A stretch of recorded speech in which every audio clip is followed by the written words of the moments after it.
Today, we're going to talk about people who do not protect their own. I'm talking about fathers, husbands, wives, mothers, brother, sister, aunt. Listen, in the Caribbean community as I know it, like whether it's my family or I see this in the Caribbean community, but I also see it in other communities. We don't have this thing where we protect each other in a way that's helpful. And I'm not talking about protection where you're making sure their tires are good, you're making sure they're safe. There's a protection to safety, and there's also a protection to character. There's also a protection to someone's reputation or to someone's value. And we love to tear each other down, man. And let me tell you something. I'm sick and tired of seeing this, witnessing it, and I'm here to help people. I'm here to help people if you know that you've been a subject to a wife who has been slandering your name to others every moment they get, a husband, a child, a brother, a sister. And I have a spectrum of people who do this, right? I have a low functioning to high functioning, and I'm going to break it down for you in a bit. And this is going to help you. It's also going to help you get free if you are a wife or if you are a husband. You know what? Let me not even talk about wife, husband, because this goes into relationships. If you recognize that you are in a relationship, brother, sister, I don't care, and that relationship, there's one person in that relationship that's constantly finding ways to talk about you in a way that's not true or not right, or even if it's true, putting your business out there on Front Street because for whatever reason, right? How do you get free? Here's it. If you want to end this podcast after you get this, that's fine. But I'm going to dive deep into this because this may even help the person that's doing it. You break free by you just got to confront it and let that person know that you don't protect me. I'll give you a great example, right? My father, and I like to, I do this because God rest the dead. My dad is dead. And I do this because I do it for the sake of helping people. I do not in any way want to slander his name. I want to talk truth. So let's say my father was a great provider. He was also a good protector in the sense of safety, like make sure you change your oil, your tire pressure, like in the facts of safety. I think this, right? You cannot change what you're not aware of. If you don't have the full awareness, it's hard to change or make a difference. So here are a couple of the mistakes he has made, and I believe he's in heaven, and he would want me to share this because if he's in heaven, he would want me to help people, right? So what I didn't think he was aware of, because he was constantly looking at his own problems. So I remember he would take me places to different family members' house. I was young, and I would hear him up at night. They'll be drinking, and he would be saying, you know, their mother this, right? And he'll be like, the kids, they're all into gangs and da da da da. Mind you, I was never into no gang. I was out there in the streets now, but I was not into no gang. Here's the thing that he failed to mention. One, he was not protecting his wife or his children because now the people he was confiding in and talking to, what do you think their opinion is of us or was of us, right? So now you're not going, right, and dealing with your family situation the right way. Going to family therapy, figuring out what's going on with the kids. You're going to people to paint yourself as this victim. Here I am, hardworking man, working 2 jobs, and my kids out there in these streets, my wife, blah, blah, blah, blah, blah. Hear this. Now, everybody that you done shared that with has an opinion and formed a judgment on your family. So were we protected by those people? No, we were vulnerable. Now, mind you, I have seen cases where people have talked about girls. Oh, my cousin, she did it, and you put that child at risk because the people that's getting that information, like they could be men, they could be older men, and they're looking at that young girl in a way that's predatory. You are not protecting your, if you say, oh, my daughter, she's out there and she's having boyfriends or this my niece is out there. You might be telling that information to men that may not have the best interest. You're not protecting that person. Here's what my father failed to realize. Were we out in these streets? Yes. Here's the thing. We grew up in a house that was very dysfunctional.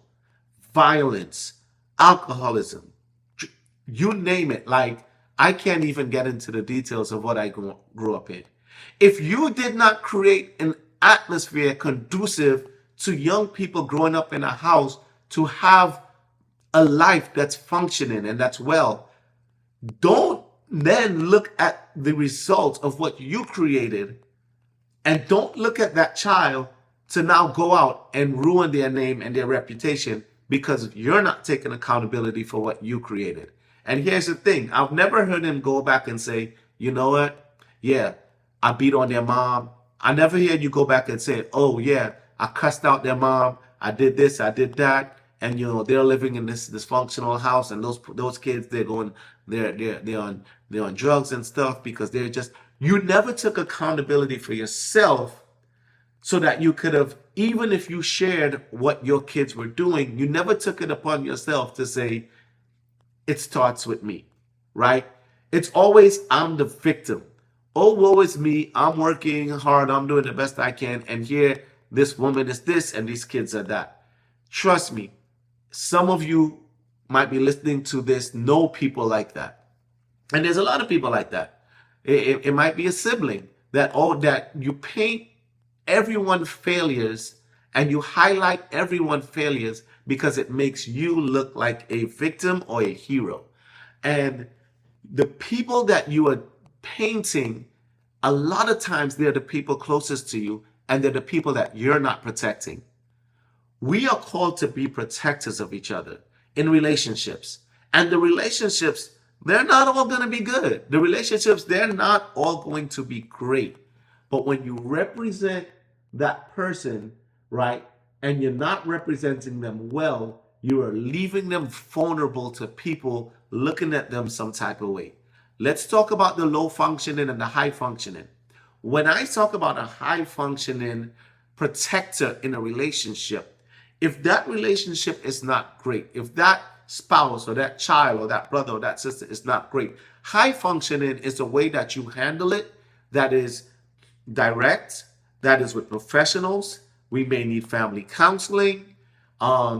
We may need a trusted pastor, because a lot of times you go to brothers and sisters in the church and for prayer, and the person that you're praying about, now there's judgment cast on them, because when those church members see them or hear about them, they already have preconceived notions about them. You see, the people who heard things about me never actually came to me to get to know me, right?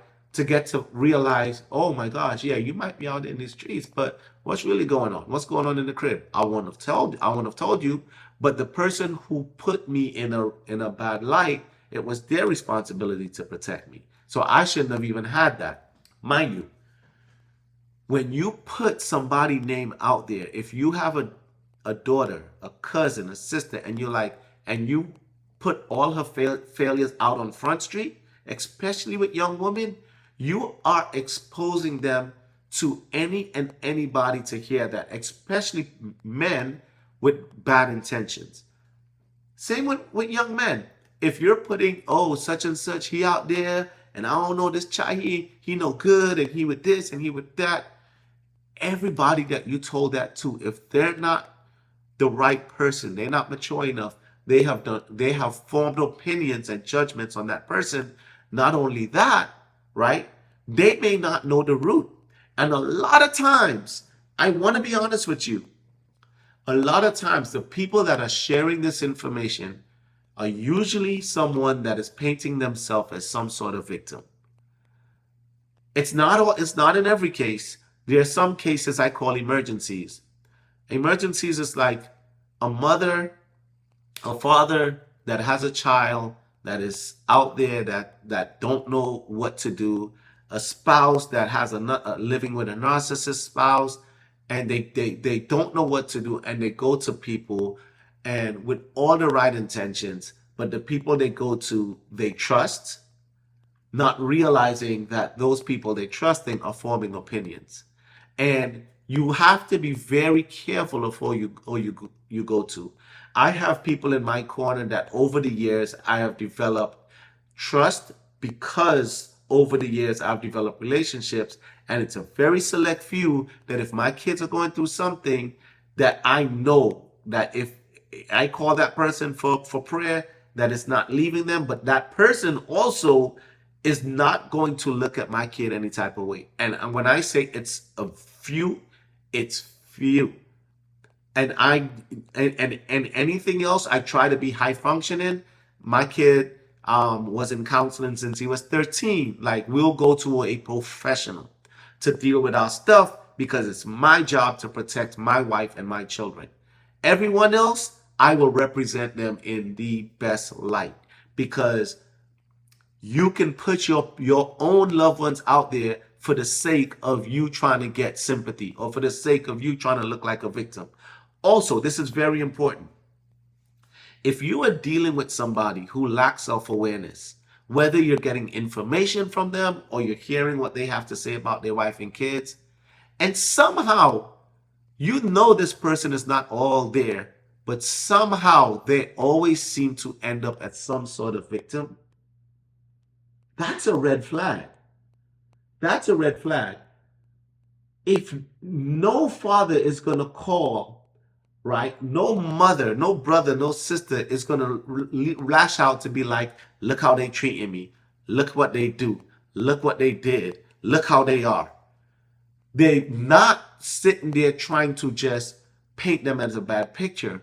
They're usually trying to paint themselves as either a victim or a hero. It's either one of the two, a victim or a hero. We are called to be protectors. If you're listening to this and realize that you haven't been the best protector as far as what came out of your mouth, this is the best start for you, because what I said earlier, you cannot change what you're not aware of. Awareness is like the key, right?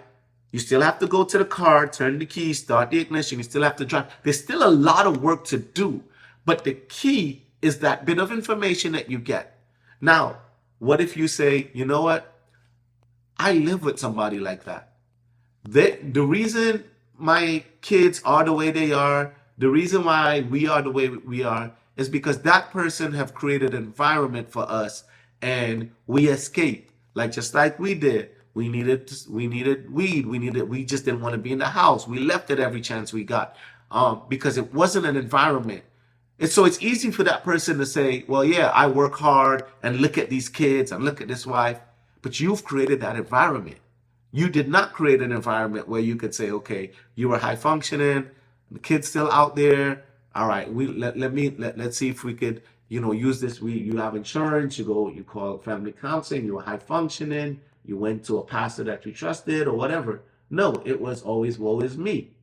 So again, if you live with somebody like that, and it is someone in your household, the way you confront it is you don't confront it in conflict.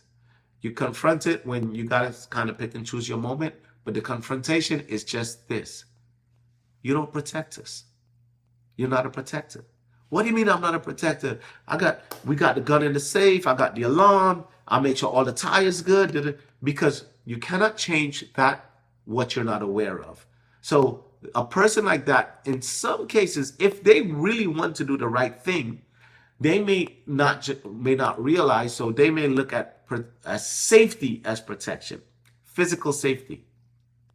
They may not view your reputation, your character, they may not view that as protection. Also, they may not even be aware that they're the problem, they're the root, and the environment that they created caused a lot of the issues. If they love you, they'll protect you, right?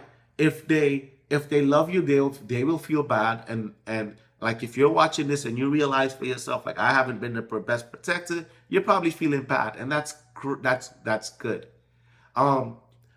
And if they genuinely love you and didn't realize, they would they would feel bad and they would try to make some changes. Okay, well, I have these frustrations and I don't know who else to go to. Okay, let's go get some counseling. Okay, let's go do this. A lot of times they may end up realizing that they're the cause of it. But if they're just somebody that's just narcissistic, have no interest in learning that, might just say, yeah, yeah, yeah, but then behind your back, still go back and leave you unprotected, leave your reputation unprotected, leave your character unprotected. You just make sure that they know that. And every time you find out, you let them know you don't protect me. You don't protect the kids. Or brother and sister, you never protected me. You always try to make yourself look like some sort of victim. And the reason you're the way you are is because me. The reason you're the way you are is because so and so. No.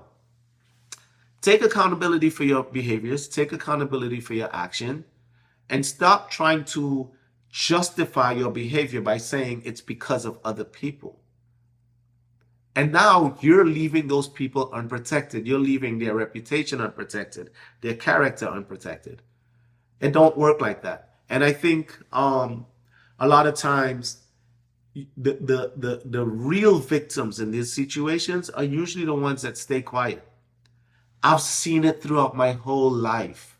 I've seen the real victims of people that have just dogged them and their reputation and some of the facts of their behavior may be true. Yeah, they may have been out there, but you don't know what went on in that household.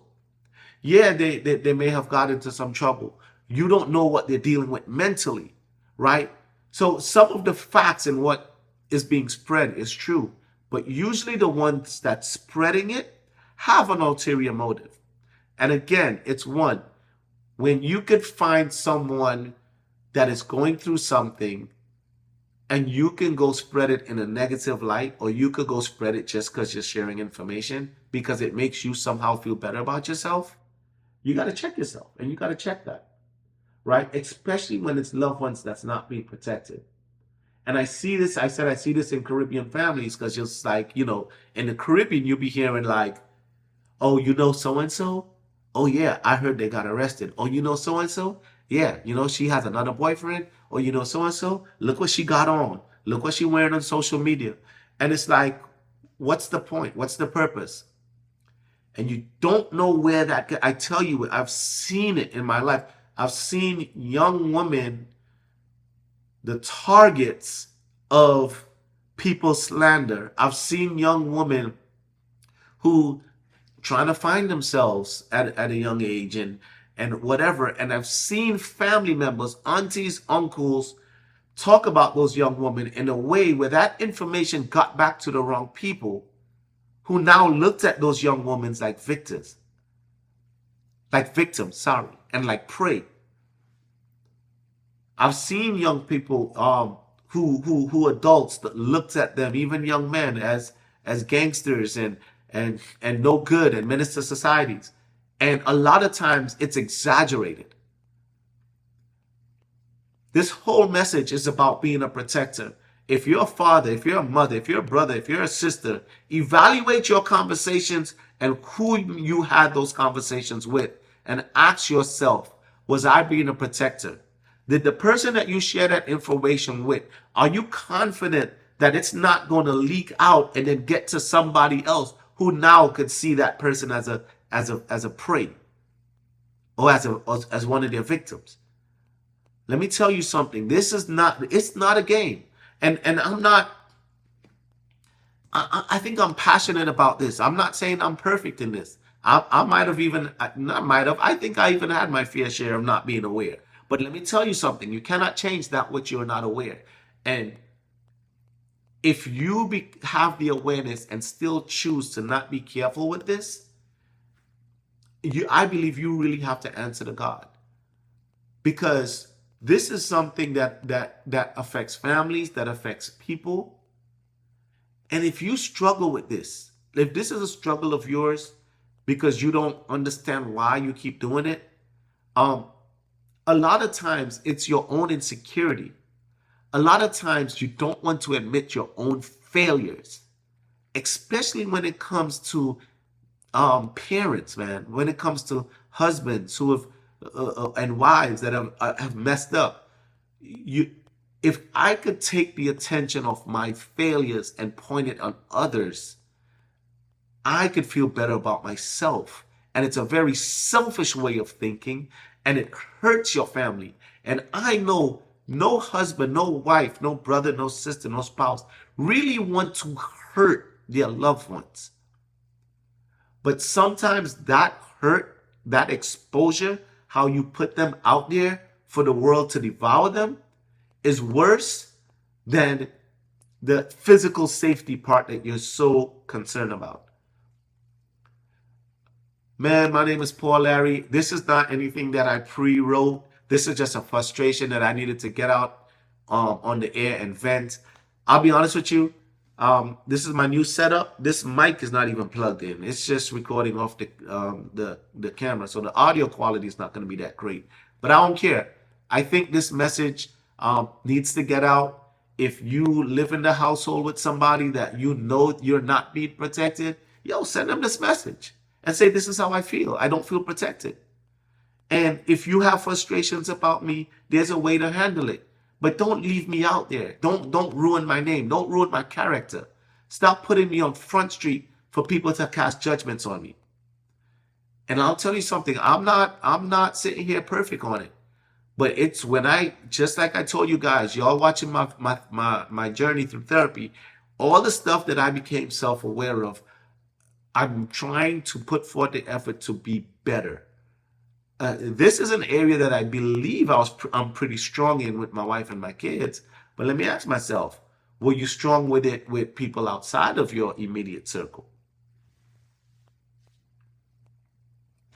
Think about that. So we have to do a better job protecting our loved ones, protecting our families, and be high functioning. There's stuff that might be going on, right, within a family. Go to the right people. Go to professionals. Handle it in family therapy. Handle it with counselors. If you don't have insurance and it's hard, you find a pastor, find a good church. Because I know there's a lot of church hurt out there where people took the information, and a good pastor will see stuff that if it's way over their head, will of course point you to God, but will also point you into family counseling. And this is real, man. And us Caribbean people out there, even if you're not from the Caribbean, that's just who I associate with. Stop it. Aunties, uncles, you hear about so-and-so, you hear about this one, you heard about that one, stop it. If you're leaving, you gotta realize you are putting people out there in ways that using their behavior to characterize, to display their character, which may not be true. My character have always been who I am. My behavior didn't represent my character growing up. But if you know what we came out of, you might look at our behavior differently. When I understand what my parents came up out of, and my father, I have a different perspective and understanding of his behavior. It's not having grace or not having forgiveness. It's having understanding.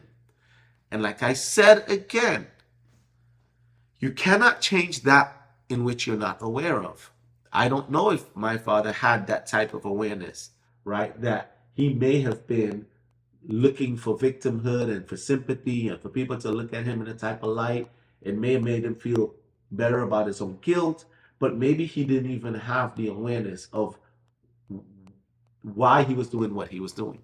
And if he did, he has to answer to God about that. But there's a lot of people that's going to hear this video that might get the awareness and make a change for themselves. My name is Paul Larry. This is another episode of the Paul Larry Podcast.